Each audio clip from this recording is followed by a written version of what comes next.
from Ismael Velasco on the pattern of the New World Order, the Bahá'í administrative the Bahá'í administrative order, and Shoghi Effendi's contribution to globalization theory.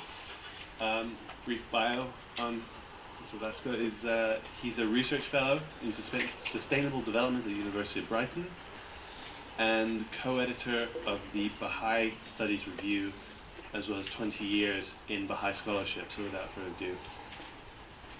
Thank you.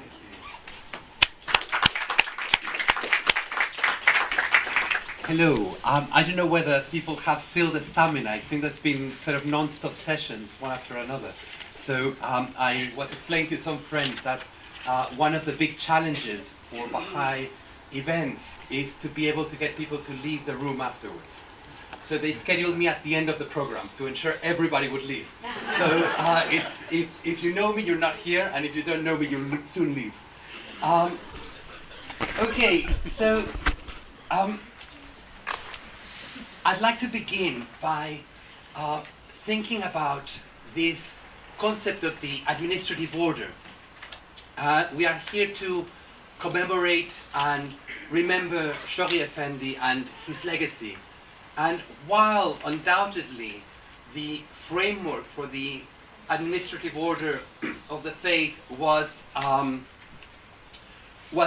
founded by Baha'u'llah himself, in some ways by the Bab himself, followed by Baha'u'llah and by Abdul Baha, really, I think it would be fair to say that until Shoghi Effendi, nobody knew this was the case.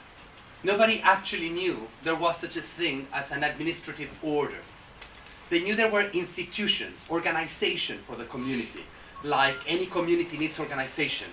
But from there to extrapolate onto the notion of an order, and let alone to connect it to global events and global processes, that was something that was very, very far from the awareness of most Baha'is before the time of Shoghi Effendi. There is a case in point that I won't dwell, I studied it for a while, about the concept of the order of Baha'u'llah, the Nazm Baha'u'llah, and how this, Shoghi Effendi said that this order, this world order, you all know the passage from the Kitab-e-Aqdas, the paragraph 181, where Baha'u'llah says that the order of the world has been revolutionized by the vibrating influence of this most great, this new world order. And Shoghi Effendi linked that passage, like many had before, to a passage in the Bayan, where the Bab said, happy is he who fixeth his gaze on the order of Baha'u'llah. Tuba liman yansiru ila nazm Baha'u'llah.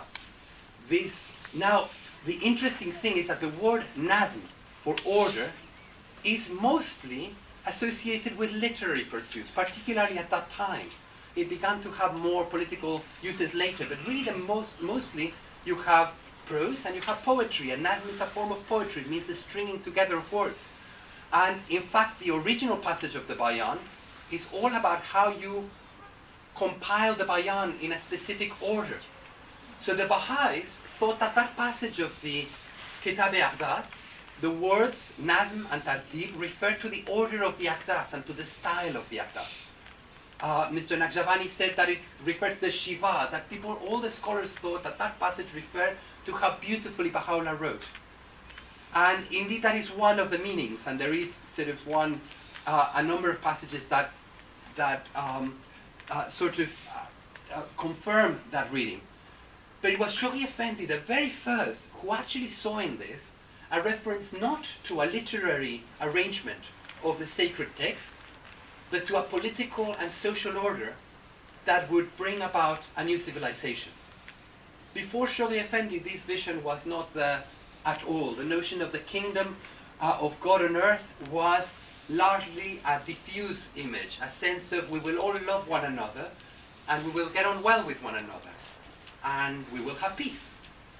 The idea of a restructuring of the whole of the machinery of society, that the provisions of the Kitab-e-Aqdas and the provisions of the Will and Testament of Abdul Baha actually contained the nucleus, the harbinger, and the pattern of a new administrative order, which in turn was incubating a new world order, which would eventually give birth to a world civilization, that was one of the gifts of Shoghi Effendi.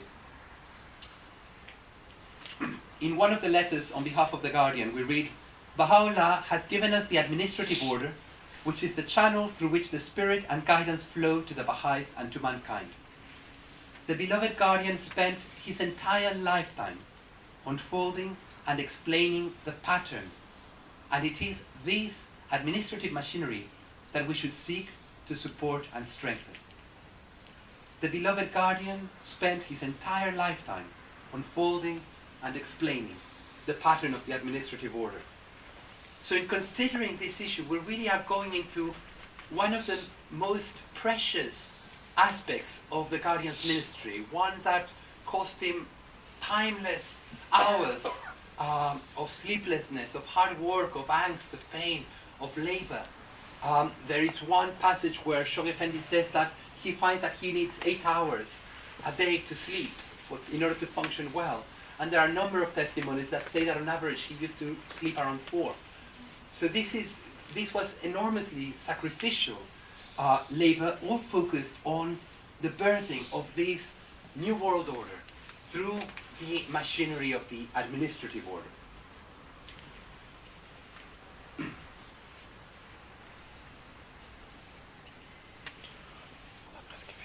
So let us explore this notion of a pattern then. The Shoghi Effendi saw in the administrative institutions of the faith a vehicle for the incarnation of the spirit of Baha'u'llah. The spirit of Baha'u'llah that pervades his laws. The spirit of God became incarnated in institutions, in an order. And this is what generated that vision, that this evolving order, what Dr. Sayedi was mentioning earlier on about the progressive nature of the world, this living thing that continues to unfold. Likewise, the spirit of the course of Baha'u'llah emerging out of the world becomes embodied in the impact in believers' hearts, which then becomes crystallized into ways of collaborating and into patterns of interaction that in turn contain the shape of things to come, the pattern, the way things will look in future in the whole of global society. Now, a pattern does not mean an exact replica. It doesn't mean that the rest of the world will have local and national spiritual assemblies by itself. But if it will reflect that pattern, it means that key elements of the template, of the shape, of the dynamics, of the spirit of Baha'i administration will somehow be replicated in what Baha'is envisage will eventually become the machinery of global society, of the world order of Baha'u'llah. Should we just plug it in for a minute? Sure. And sorry, could you confirm when should I stop? Make sure. Around 4 o'clock. Okay. Okay, I will not dwell too much on the history and the evolution of the Baha'i administrative order within the Baha'i community itself. I think we are all more or less familiar with it because we've all been part of it.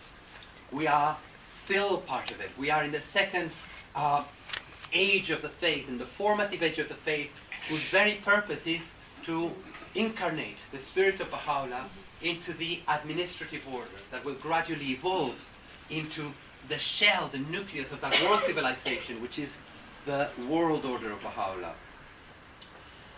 But what I'm interested here is, how does this happen? How does it happen that this pattern that Baha'u'llah envisaged, that the Bab announced, that Abdul Baha delineated, and Shoghi Effendi crystallized in the course of the 19th and early 20th century, how does this very inward-looking endeavor of ours, of building local spiritual assemblies, national spiritual assemblies, and now evolving to the next stage where we just received a very exciting and very moving and transforming message from the Universal House of Justice, beginning to delineate the orientation of the next 5-year plan. And we see how they revise key concepts, key patterns that are evolving and that are new, that were not part of the pattern of Baha'i life in a systematic way in the time of the Guardian, but which continue to unfold, things like the cluster agencies, things like the dynamics of participation of area teaching committees, of course the institute process itself, the engine of growth, the core activities, all these distillations of learning that took place before and that is taking place right now. So we are still part of generating this pattern, and we are told that this pattern will be the pattern of future civilization. Let us see. Baha'u'llah has not only imbued mankind with a new and regenerating spirit, he has not merely enunciated certain universal principles or propounded a particular philosophy, however potent, sound, and universal these may be. That was our state of consciousness before Shoghi Effendi. We understood the Baha'i faith and the Baha'i community and the revelation of Baha'u'llah as the release of a new and regenerating spirit into the world, in which the enunciation of certain universal principles and a particular philosophy which were sound and potent and universal. It was Shoghi Effendi who said he didn't just do that. He has clearly and specifically laid down a set of laws, established definite institutions, and provided for the essentials of a divine economy. These are destined to be the pattern for future society, a supreme instrument for the establishment of the most great peace, and the one agency for the unification of the world and the proclamation of the reign of righteousness and justice upon the earth. These are destined to be the pattern for future society. So if we try to guess what the world will look like, we can look at the laws, institutions, and the essentials of the divine economy provided by Baha'u'llah and predict that that is likely to increasingly be reflected in the world at large. Shoghi Effendi writes elsewhere, in Baha'i administration, we know that community life is the pattern and basis of the kingdom, and therefore every individual must share in that life, or the foundation will not be universal, and God's wish of seeing the human race as one soul in one body will not be realized. So here we have two incredible concepts. One is that the kingdom of God on earth, the dream of seers over thousands of years, millennia, is linked to a pattern of community life.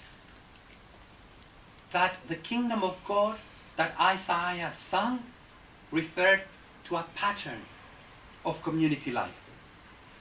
And that pattern requires that every individual shares in that life of the community. No one is excluded. This is, the House of Justice wrote about how in some Baha'i communities we were still attached, this was a few years ago, to what they called a congregational pattern. The pattern of a congregation, where a few individuals deemed to be qualified are organizing the affairs of the cause, whilst the majority participate and fit the cause into an agenda driven by very different concerns.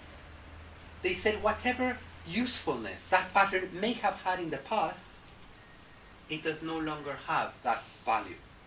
And they say that the consequence of allowing that pattern to exist in the Baha'i community is that we lose two things: social relevance and spiritual vitality. And vice versa, where every individual is able to participate in the life of this pattern of community, then that is the kingdom of God on earth. So it's an incredible thing when you think how Shoghi Effendi took these ancient prophecies cloaked in the language of vision and poetry and was able to behold them in us. Khase mentioned how the early Christians said, "Come and see."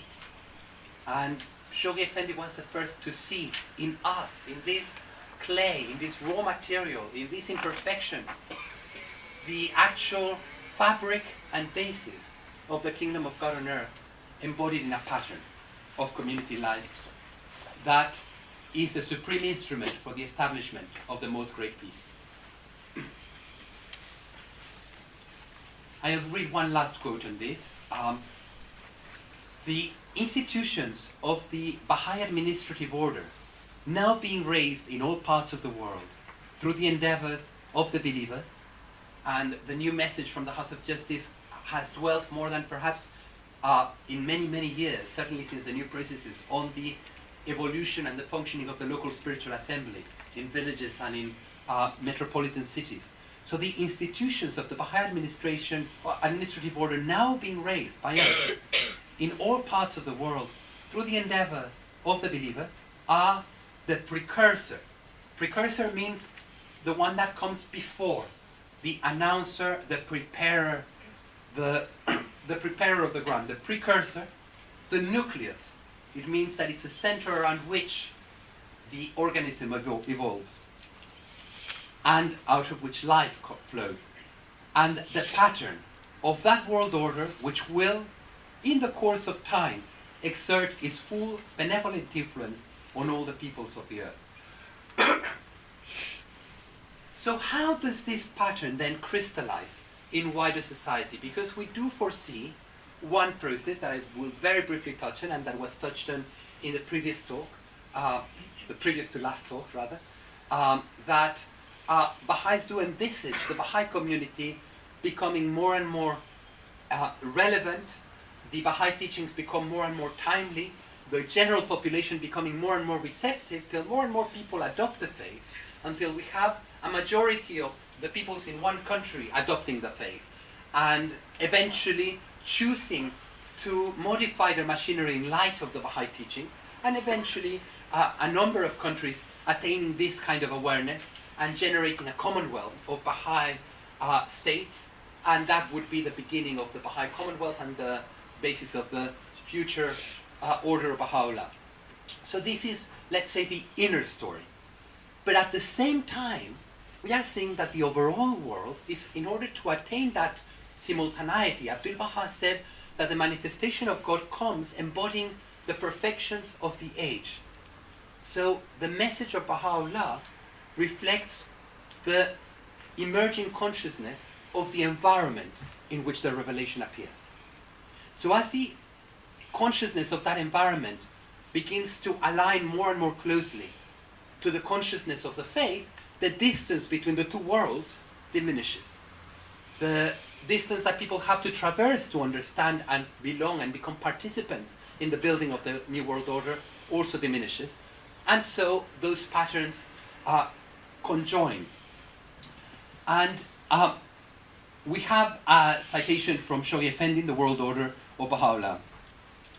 Few will fail to recognize that the spirit breathed by Baha'u'llah upon the world, and which is manifesting itself with varying degrees of intensity through the efforts consciously displayed by his avowed supporters, and indirectly through certain humanitarian organizations, can never permeate and exercise an abiding influence upon mankind unless and until it incarnates itself in a visible order.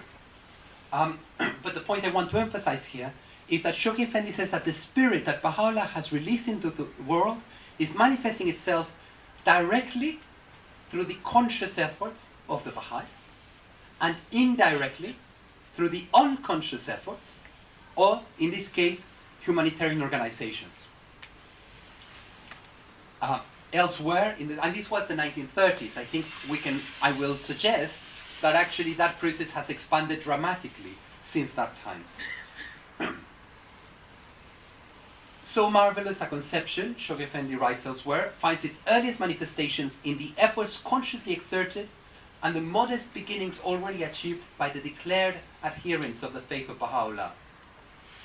It has its indirect manifestations in the gradual diffusion of the spirit of world solidarity, which is spontaneously arising out of the welter of a disorganized society.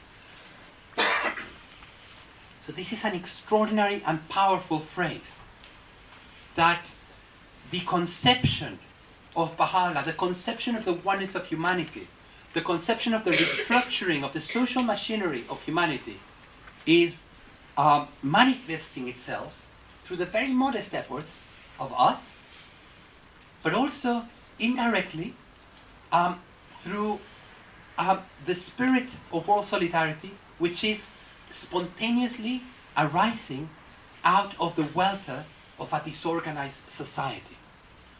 So society is disorganized. Baha'u'llah said the signs of impending confusion and chaos can be discerned inasmuch as the prevailing order appears to be lamentably defective. So the order of the world, the current order, as we also saw in an earlier presentation, is badly ordered. And this creates a welter, a confusion, a chaos. And out of this welter, spontaneously, the earliest manifestations of Baha'u'llah's conception are beginning to emerge. And we, I believe, are uniquely privileged in Baha'i history, because Shoghi Effendi announced that the second Baha'i century would witness the first stirrings of that world order. Of these previous generations were deprived, and we can see this in the new direction that the faith has taken. The fact that now we are being called on as one of our very central areas of service to engage in the discourses of society and in social action. This is because this convergence has, I believe, and also the capacity of the Baha'i community has attained a level of maturity that has allowed us to get much, much closer to that. So how does this happen? How does this spontaneous arising of this spirit happen? I think here is where I understand the concept of sustainable development as having a very direct link to the vision of the faith. The concept of sustainability and sustainable development really arises out of the concept of unsustainability.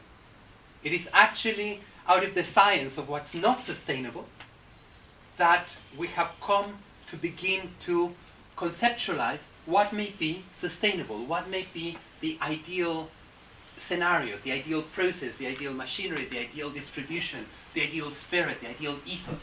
What is sustainable and what is unsustainable? To me, this concept recalls Baha'u'llah's repeated warnings to humanity that we are being given respite up to a time. If at that time we do not return, we do not change our ways, a great calamity will afflict us. This is no longer prophecy. This is now hard science. And it is the core message of sustainability. That actually, under current patterns, there is a time scale beyond which the system collapses, beyond which calamity grows and intensifies. We've already entered that stage and we are already seeing enormous disruptions. But most scientists have a consensus that there are a whole range of trends that could potentially spell some catastrophic transformations in the global order unless we grasp the shrinking window of opportunity to make those changes voluntarily and those adjustments. So this prophecy of Baha'u'llah, in a sense, actually foreshadows the concept of sustainability. Except perhaps when we read it before, we would have seen it as a purely supernatural thing. We would have read it and thought somehow, like Baha'u'llah said, if we had wished, we would bring the lion of indomitable might to come and scare everybody away and everybody would believe. And I think that's how we mostly understood the calamity. That somehow, at some point, something spooky would happen. But as time goes by, we're seeing that actually this is linked to the Baha'i notion of evolution and of history, and of these twin processes of integration and disintegration. Now, these processes of integration and disintegration likewise are very closely linked to modern conceptions of sustainability. Because the basic models that Baha'u'llah advanced, as expounded by Abdul Baha and Shoghi Effendi and elaborated on by the Universal House of Justice, is that the oneness of humanity, this stage of maturity, predicates, necessitates, calls for a certain type of ordering, a certain type of pattern, this pattern. It calls for the pattern of the Baha'i administrative order. And unless that pattern is created, then things will not prosper, things will fail, because this is what the system requires.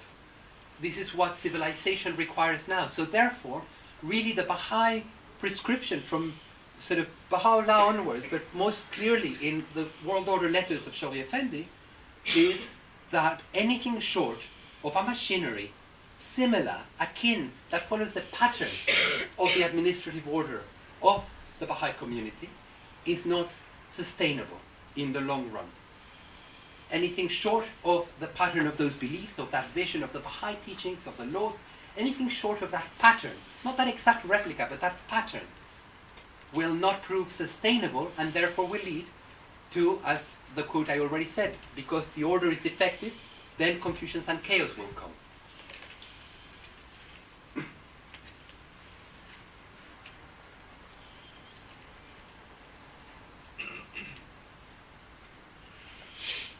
Shoghi Effendi speaking of, and again this is remarkable, Shoghi Effendi is speaking here of the ravages of World War. And already he's alone probably in identifying that the fundamental causes of the disruptions in the world were not to do with the war. They were to do with this, what today people are calling sustainability and unsustainability. Shoghi Effendi says, it would be idle, however, to contend that the war, with all the losses it involved, the passions it aroused and the grievances it left behind, has solely been responsible for the unprecedented confusion into which almost every section of the civilized world is plunged at present. Is it not a fact? And this is the central idea I desire to emphasize, that the fundamental cause of this world unrest is attributable not so much to the consequences of what must sooner or later come to be regarded as a transitory dislocation in the affairs of a continually changing world. So it is not to do that all this global unrest is not to do with a huge war that in history will eventually be seen as just one big blip, as it were, one big dislocation, one big sad chapter in humanity that continues. We're already there, I believe. But rather, to the failure of those into whose hands the immediate destinies of the peoples and nations have been committed to adjust their systems of economic and political institutions to the imperative needs of a fast evolving age. So the cause of global unrest is the failure to adjust, to tweak, to change the economic and political systems in accordance to the needs. Are not these intermittent crises that convulse present-day society due primarily to the lamentable inability of the world's recognized leaders to read aright the signs of the times and rid themselves once and for all of their preconceived ideas, and to reshape the machinery of their respective governments according to those standards that are implicit in Baha'u'llah's supreme declaration of the oneness of mankind? So, Shoghi Effendi is saying that the chief source of unrest is that unsustainability. Now, what this is giving rise, spontaneously, is as, and this I think has taken, it wasn't so clear at the time of Shoghi Effendi, now it is really the top of the agenda. We've heard of Stiglitz, the Stiglitz report is all about that. Basically, they've looked at all those collapses and said, what do we need to adjust? How do we adjust our societies? And this is happening at all levels, at a global governance level, at the local governance level, at the grassroots community organization level, at the personal and subjective level in schools, in families. There's a whole rethinking of what does it mean to work in this way.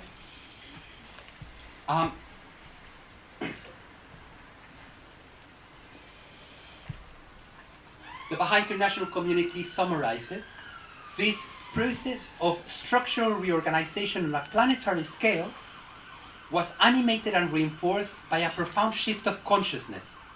Entire populations found themselves abruptly compelled to face the cost of ingrained habits of mind that breed conflict, and to do so in the full glare of worldwide censure of what were once considered acceptable practices and attitudes. The effect was to stimulate revolutionary change in the way people regard one another. So people started seeing the cost. When Shoghi Effendi wrote, people did not see the cost. Now we see the cost. We still haven't adjusted, not by a long shot. Cancun was sort of another Copenhagen in so many ways. We are very far from making the changes that we need to make. But we are certainly we're not in two minds about the costs. We now know what the costs are. And things are changing. Let me try and skip a little bit more. Okay. So let us explore just a few, there are more, many more, but I'd like to highlight some elements, some key elements of this pattern, of the pattern of the administrative order that I suggest is becoming an inherent and undiscovered part of globalization. I will share a little bit more about that. But let us see some of these patterns. So one of them is consultation, obviously. And the basis of this, Baha'u'llah identified. Say, no man can attain his true station except through justice. So God's purpose is to allow us to attain our full station. Dr. Sayed talked about the paradise of each being reaching their potential. And this is not possible in the human world without justice. No power can exist except through unity. This unity paralyzes the collective ability to act. And no welfare and no well-being can be attained except through consultation. Consultation, Shoghi Effendi writes, frank and unfettered, is the bedrock of this unique order. Authority is concentrated in the hands of the elected members of the National Assembly. Power and initiative are primarily vested in the entire body of believers acting through their local representatives. So consultation is the bedrock, the foundation, the place upon which we build. We build on consultation, we build everything else. It is the bedrock. From there, we get all the stuff that becomes institutions. There is a difference made there between authority and power. I won't get into it. Morjan has written very powerfully on that.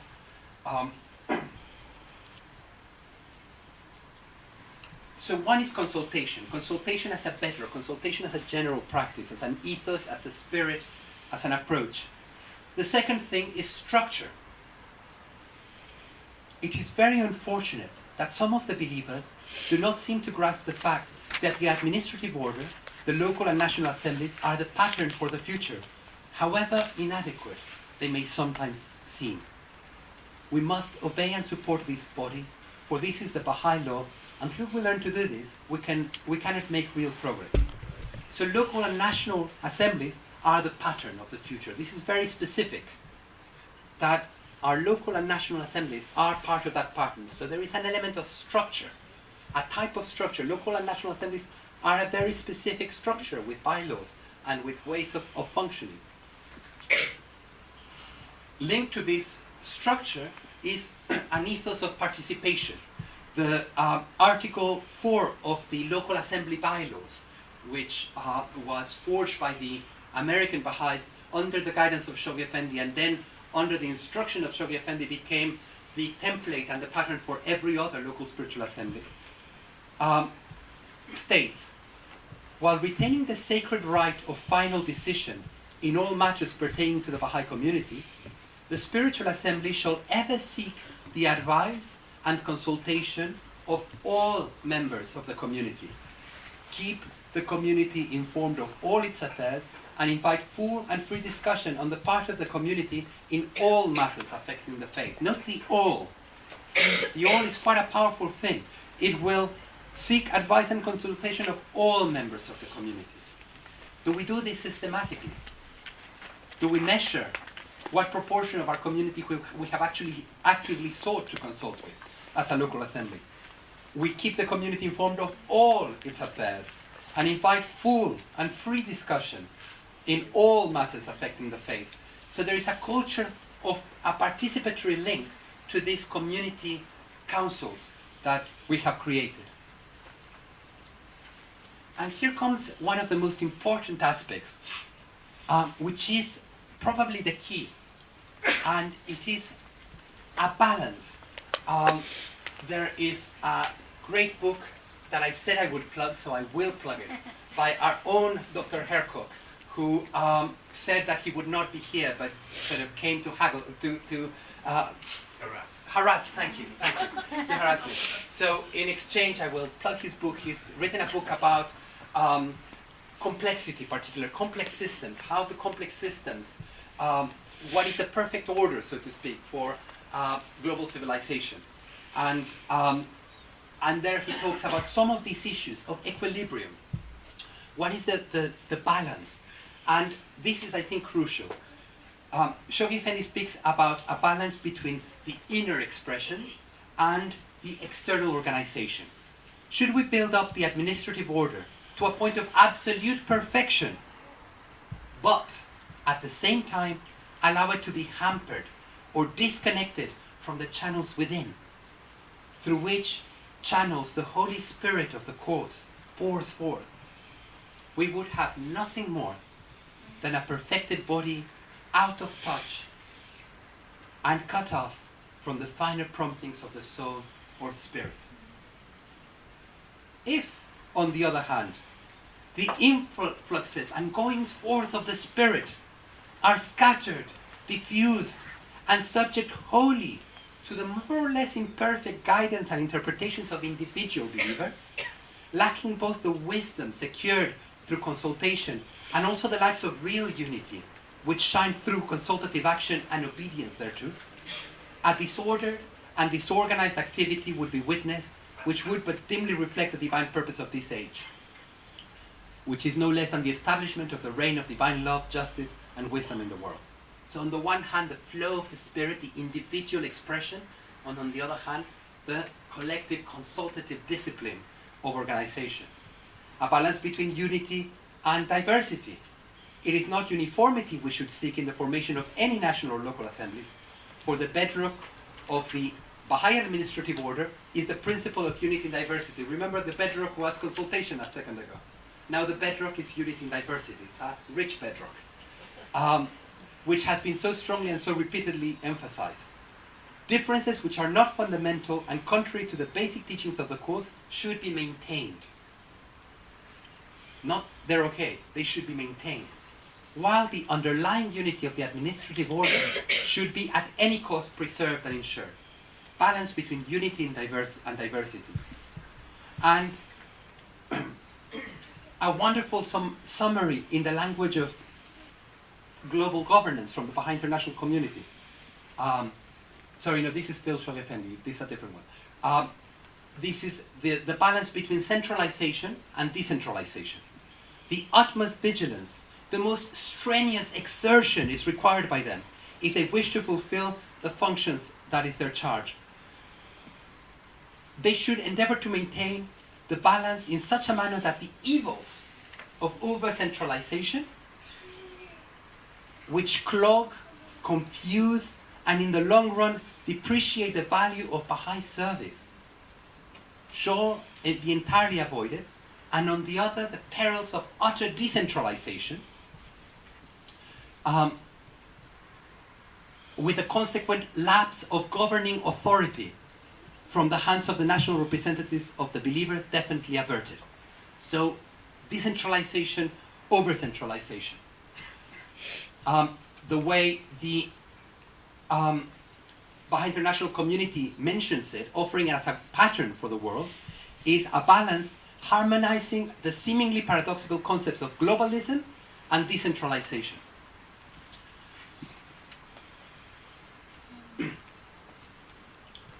Okay, so we have here then certain patterns, a participatory culture that is expanding now. Now we have extended this institutional framework into our patterns of learning, into our patterns of community action, into our patterns of capacity building. We now have these processes of universal participation and of the liberation of each individual's capacity to contribute, also through the institute process, through the that underpins the pedagogy of the Junior Youth Empowerment Program and of the children's classes. So we are seeing now how already the Baha'is are pioneering the correlation of the patterns they found in the Bahá'í administrative order to wider spheres. Now, one of the interesting things is that it's a reciprocal process. We're also learning from the outside world. It was researching this paper, looking at the history of participation. It was interesting that one historian in Canada highlighted the work of Dr. Arbab in Colombia.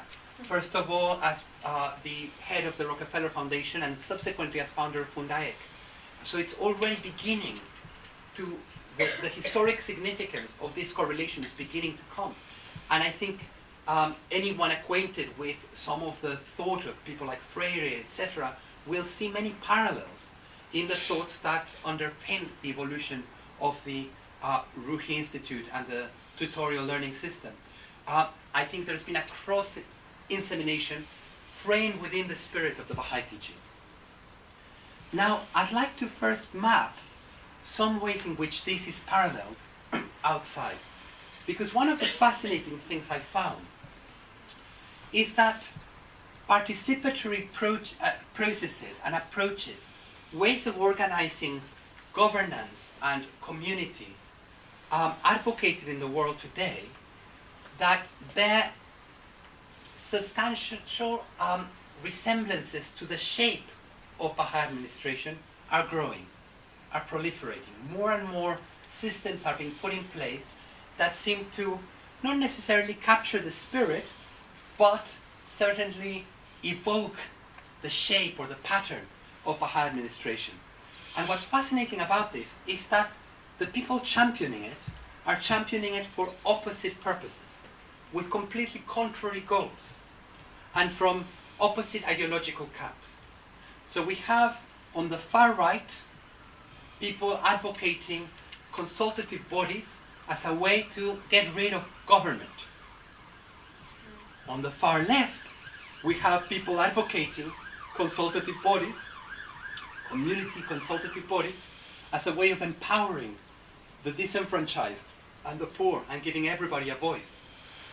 In the political center, we have technocrats advocating participatory processes and structures in government. You can see it's all in the news now with sort of involving more and more people in the big society, in Britain, for example. But this is all over the world. I hope I have time to review some of these processes. But in the center, the political center, it is about developing good consumer outcomes, better information. Most of these people hate each other. And most of these people are using these structures to combat one another. But what's fascinating is that they're all having to turn to this. Why? What is it that's making people across all ideology begin to evoke and reflect some of the patterns that Baha'u'llah, Abdul Baha, and Shoghi Effendi outlined, first of all, in the middle of Shia Qajar Persia in the 19th century. How is this happening? And we have, I want to sort of, this is a rising trend. If you look at a timeline at the use of concepts like participation or participatory, you find that it goes like that, like that, like that, and then suddenly in the 60s it starts growing, 2000 it's up to here. And now it's everywhere. You cannot actually get away from the language of participation, involvement, engagement, consultation. It is absolutely everywhere. You have participatory media, participatory medicine, participatory design, participatory governance. You have participatory education. There is, if you just Google participatory, you will find that the vocabulary, and that's just one word, there are obviously many other synonyms that evoke very similar concepts. It's beginning to enter as subjectivities, the way we relate to raising children, the way we relate to going to the doctor, what we expect from our doctors. We expect a consultative process, not a paternalistic one, in more and more places. Now, another of the interesting things here is that, and I don't have much time to go into the social theory of this, but we have processes like the United Nations. This is another, I want to give you brief surveys just to give you a sense of how this is happening everywhere. So in the United Nations, the concept of the participation of civil society, not just government, of the community, so to speak, was enshrined from the beginning in the Charter as through the Economic and Social Council of the United Nations, but not in any other aspect. And even then, there were only 148 NGOs accredited at the beginning. We were one of them. The Baha'is have been very much at the heart of it. And in fact, some of the We the People, for example, was a result of civil society participation in the process, the beginning of the United Nations Charter, that sentence. Now, I want to share an idea of the evolution. Okay. Less than 300 NGOs attended the Stockholm Conference on the Environment in 1992. 1,400 NGOs registered with the Rio Conference, and 18,000 NGOs attended the parallel NGO forum. The Baha'is were the only one.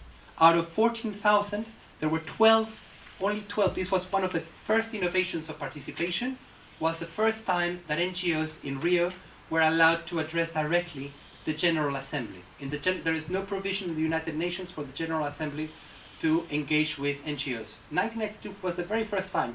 So out of the 18,000 who were assembled, there were sort of, how many did I say? 1,400 registered, accredited, and out of those 1,400, 12 were allowed to speak. Out of those 12, only one had any religious or spiritual content to them, and that was the Baha'i community. So we've been really at the forefront of this process of expanding participation in the global system. You can see that at women, this is a good one. Okay, in 1975 at the Mexico City conference, I had to bring in my country in there, for international women, nearly 6,000 people attended the NGO forum, and 114 NGOs gained access to the official conference. Take it 10 more years, 85, and 13,500 people registered, and many more attended the NGO forum, and 163 NGOs were accredited to the official meetings. 10 years later, in Beijing, over 300,000 people attended the Beijing NGO Forum for Women. 3,000 accredited NGOs, from 140 to 3,000 accredited NGOs. Now, because there were so many at this is another beautiful story. They had again a chance to address the General Assembly. So they had to choose somebody to represent all of them. They voted for the Baha'is. But the Baha'is, the Baha'i delegation did something then that made its status grow dramatically in the community, in the international community. They said, we already had a go last time. Let somebody else go. And they ceded their place as representatives to another set of NGOs. And this sort of, again, in the millennium, the biggest of all so far, again, the Baha'is were elected as joint representatives. But what you can see, above all, is the numbers. This rise in NGO participation. The same has happened with the Security Council, a very hermetic organization. This is the 5 permanent members and others who decide on matters of conflict. Very secretive, extremely politicized. But little by little, since the 90s, the degree of NGO participation has shot through the roof. I'm running out of time, so I won't give you other examples. I was going to give you the example of the International Monetary Fund, and I chose them because they are probably the least participative institution in the world. And yet, the pressure of history has been pushing even them in the direction of participatory structures. Their structural adjustments programs have shifted. They now have poverty reduction programs, etc., that are still subject to enormous critique by the global community, but which nevertheless has a tendency, again, against all sort of expectation, are moving in this direction.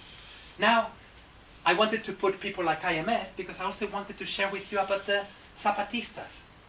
These are the Mayans in Mexico who started an uprising in January '94 a kind of revolution in a very local place.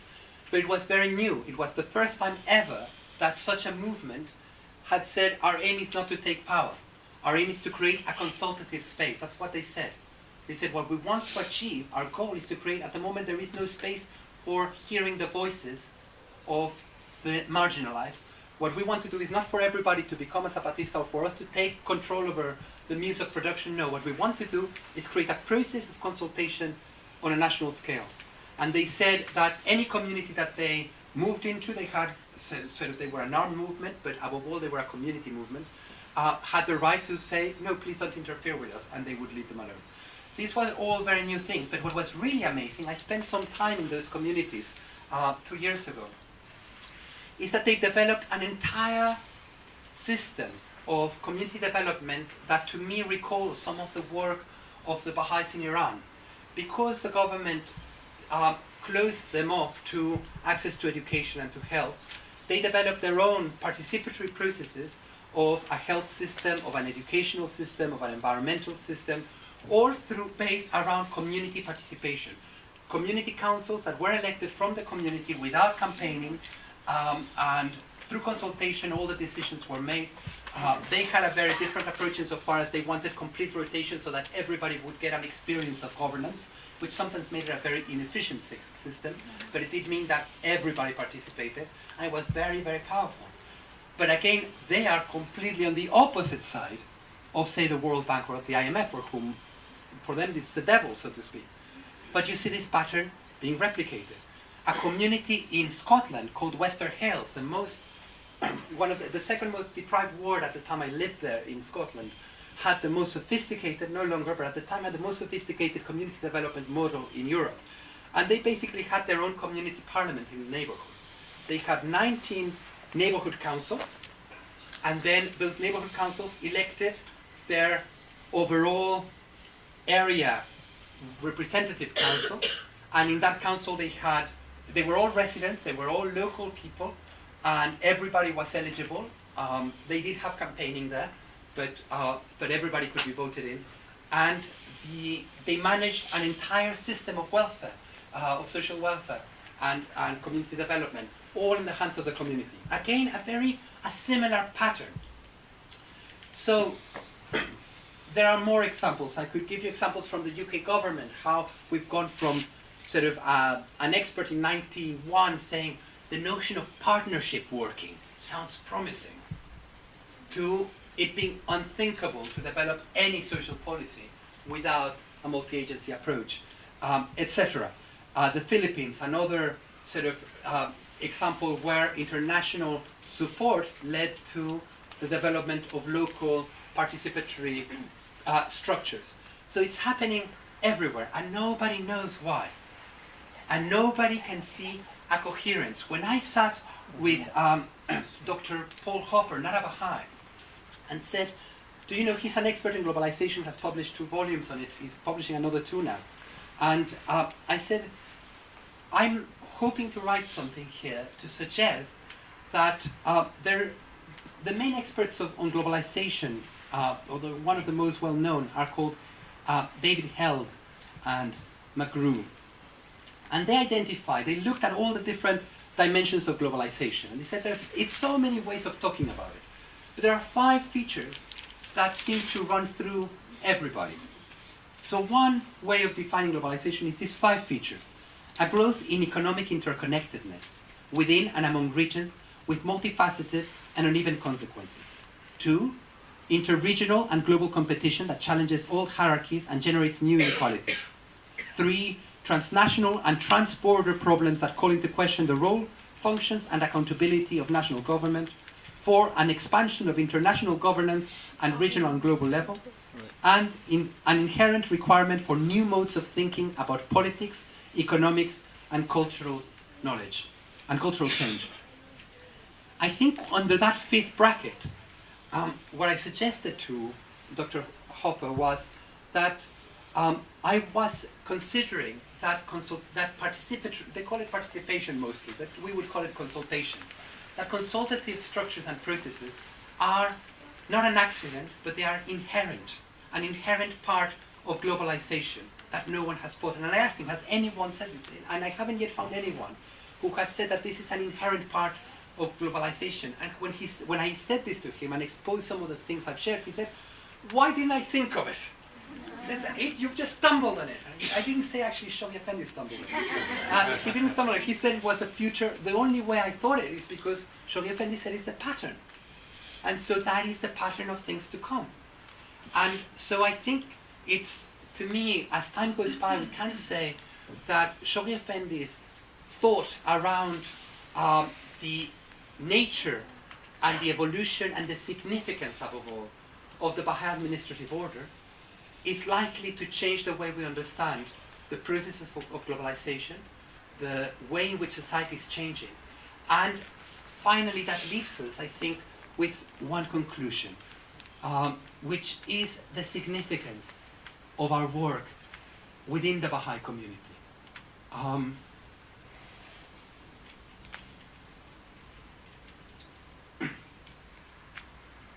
And this is something that again is expanded very much in the very latest message from the Universal House of Justice to the councillors that just arrived in the last 2 or 3 days. The House of Justice writes, the order brought by Baha'u'llah is intended to guide the progress and resolve the problems of society. Our numbers are as yet too small to effect an adequate demonstration of the potentialities inherent in the administrative system we are building, and the efficacy of this system will not be fully appreciated without a vast expansion of our membership. With the prevailing situation in the world, the necessity to effect such a demonstration becomes more compelling.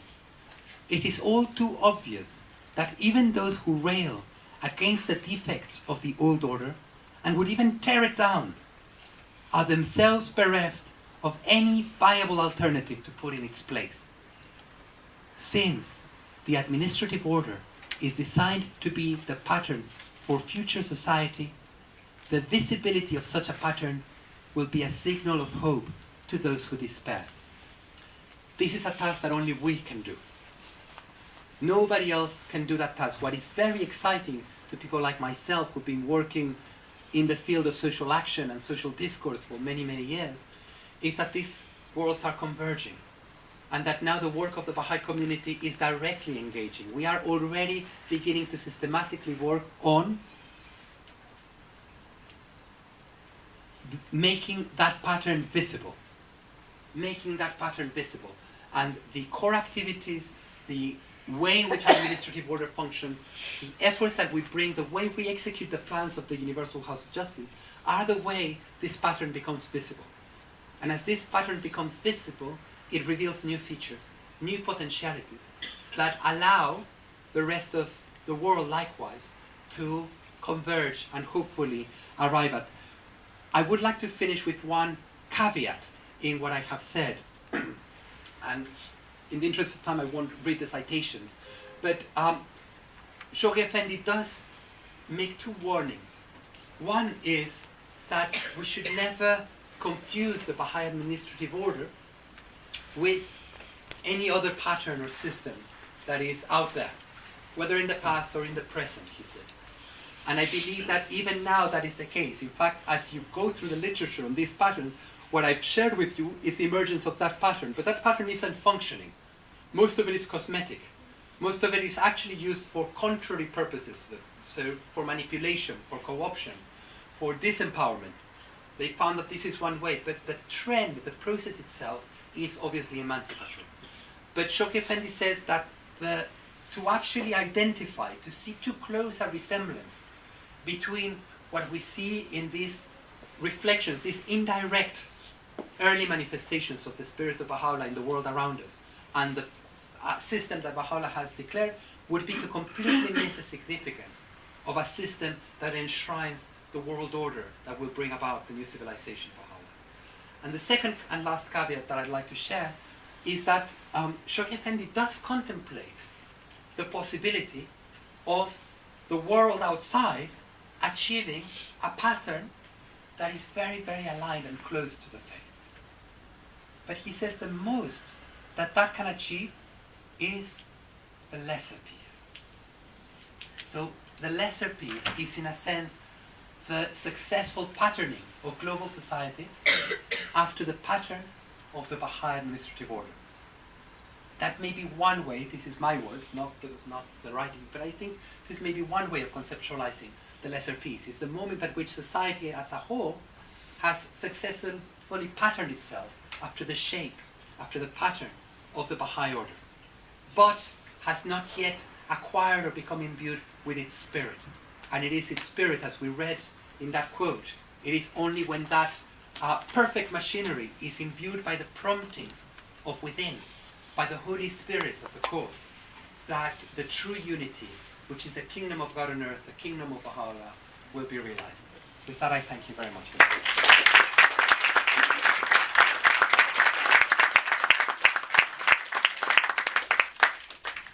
Before we go to our break, are there any questions?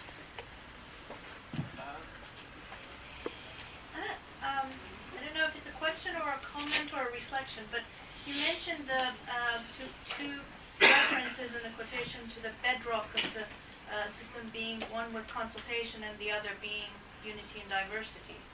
And I guess my question is, do you see a distinction between those two? Because to me, the essence of consultation is to reach unity through diversity. I don't see how they could be separated, the two.